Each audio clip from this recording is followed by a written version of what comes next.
Père Tout-Puissant, Dieu éternel, béni sois-tu encore pour ce matin. Que ton nom soit éternellement glorifié. Donne encore nous inspirer pour ta gloire. Pour cette émission, la méditation du jour, au nom puissant de Jésus-Christ. Amen. Enfant de Dieu, de là où tu nous écoutes ce matin, que la paix et la grâce de notre Seigneur Jésus-Christ soient avec toi.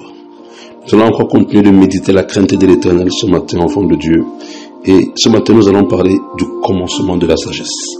Dans le livre du psaume 111, au verset 10, la parole de Dieu déclare « La crainte de l'Éternel est le commencement de la sagesse.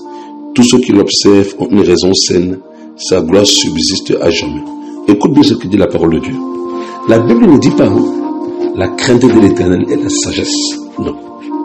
La Bible dit « La crainte de l'Éternel est le commencement de la sagesse. » Veut dire que la tête de la sagesse, c'est de craindre Dieu. Le fondement de la sagesse, c'est la crainte de Dieu. Le pouvoir de la sagesse, c'est la crainte de Dieu. La tête de la sagesse, c'est la crainte de Dieu. C'est pourquoi la parole de Dieu déclare la crainte de l'Éternel est le commencement de la sagesse.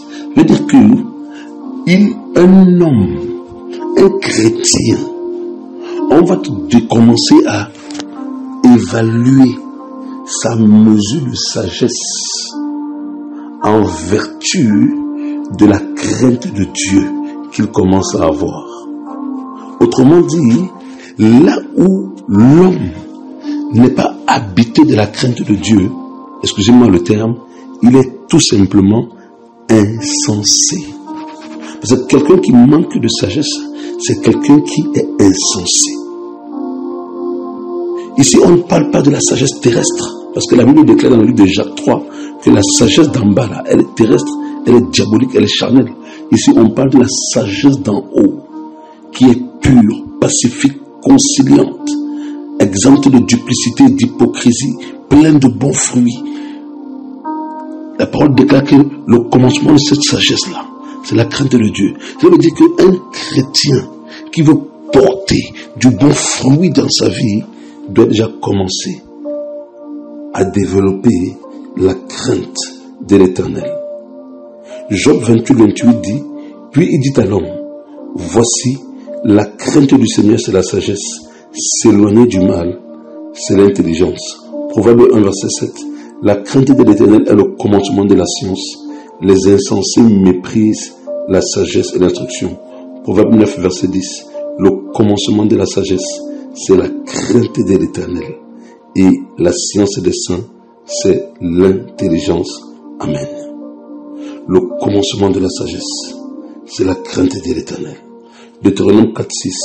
Vous les observerez et vous les mettrez en pratique, car ce sera là votre sagesse et votre intelligence aux yeux des peuples qui entendront parler de toutes ces lois et qui diront, cette grande nation est un peuple absolument sage et intelligent. Tu comprends en fait que la crainte de l'Éternel est assimilée ici là en fait à l'observation de ces commandements, pour que le monde puisse voir la gloire de Dieu, la grandeur de Dieu dans la vie des enfants de Dieu. Les enfants de Dieu doivent être habités de la sagesse de Dieu. Mais les enfants de Dieu ne peuvent être habités de la sagesse de Dieu que parce qu'ils ont commencé à mettre en pratique quotidiennement dans leur vie la parole de Dieu par le Saint-Esprit. Je vais te dire une chose ce matin. Le diable ne craint pas ceux qui parlent de la Bible, même ceux qui enseignent la Bible, non. Le diable craint ceux qui observent la Bible. Parce que c'est ça, la crainte de Dieu. C'est observer les commandements de Dieu. C'est observer les exigences de Dieu. C'est observer la loi de Dieu. Parce que plus tu crains Dieu, plus tu es enraciné en lui. Plus tu crains Dieu, en fait, plus tu vas révéler la connaissance que tu as de lui. C'est ce type de personne que l'ennemi a craint.